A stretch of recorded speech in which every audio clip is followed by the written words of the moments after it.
Bonjour et bienvenue pour ce nouveau numéro de U-Event. Au sommaire de ce mois-ci, les premiers trophées de la vie étudiante organisés à l'occasion des Journées de la vie étudiante les 19 et 20 novembre dernier et une rencontre exceptionnelle avec la grande chef de l'orchestre Divertimento, Zaya Ziwani.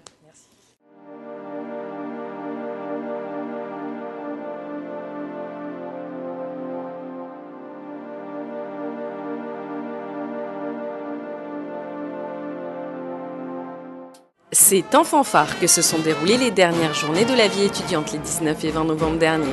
Au programme, un orchestre ambulant, costumé et un peu barré, mais aussi de nombreux stands et animations. Mais la grande nouveauté de cette année, c'était l'organisation des premiers trophées de la vie étudiante. Aujourd'hui, on a organisé un grand jeu qui donnera lieu, ce jeu, à la remise des premiers trophées de la vie étudiante. Un jeu qui donc réunit plusieurs associations étudiantes qui sont mises en concurrence en quelque sorte et qui doivent donc effectuer un certain nombre de défis, les réussir et puis après peut-être gagner ces trophées. Donc c'est le but en fait de ces trophées. C'est aussi un moyen pour l'université de promouvoir les associations étudiantes et de les faire connaître aux autres étudiants pour qu'il y ait davantage d'étudiants qui s'y impliquent et qui réalisent des choses. Et c'est justement parce que l'université n'est pas seulement un lieu de savoir, mais aussi un lieu de rencontre, d'échange et de socialisation, que le SAV, en charge de l'événement, a souhaité, grâce à ces journées, renforcer l'implication des étudiants dans la vie du campus. Et ça marche, les défis organisés pour les trophées ont été largement appréciés. Ça se passe bien, on cherche donc tous les indices. Là on vient de jouer au jeu de balle là, et puis on poursuit doucement en fait. Les étudiants ont pu également à cette occasion rencontrer les associations étudiantes sur des stands, mais aussi tout ce qui concerne leur vie au quotidien, mutuelles, réseaux de bus ou services dédiés à l'université. Les journées se sont achevées par la remise du trophée à l'équipe gagnante, l'association LEA.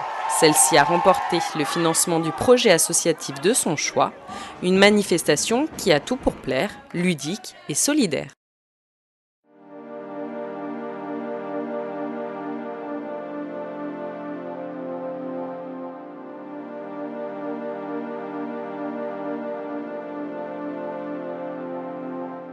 Être une femme et chef d'orchestre, le défi n'était pas gagné dans un monde principalement composé d'hommes.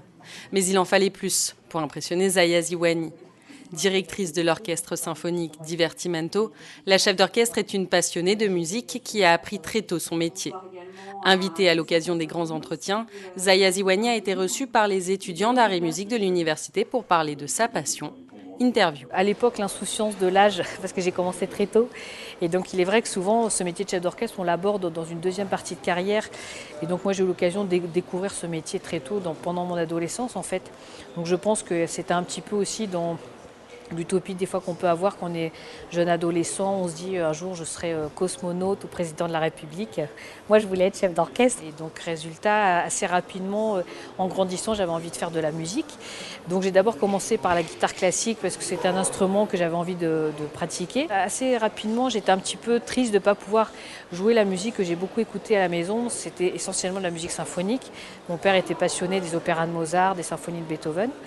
Et donc j'ai pratiqué un deuxième instrument qui est l'alto, qui m'a permis de rentrer dans un orchestre et de découvrir l'univers de l'orchestre dans toute sa richesse, sa diversité, et donc de découvrir le métier de chef d'orchestre. Et donc c'est à partir de ce moment-là qu'il y a aussi cette envie et peut-être que la vocation est née. Ça m'a permis d'avoir un regard différent sur notre société, d'apporter aussi des idées nouvelles, d'apprendre aussi beaucoup de choses, et j'espère aussi que ce milieu-là va pouvoir aussi s'enrichir de parcours très nouveaux et qui viendront de jeunes qui auront envie aussi de faire changer les choses. Et donc c'est ce que j'espère aussi pouvoir susciter auprès d'eux et surtout de continuer à être bien curieux.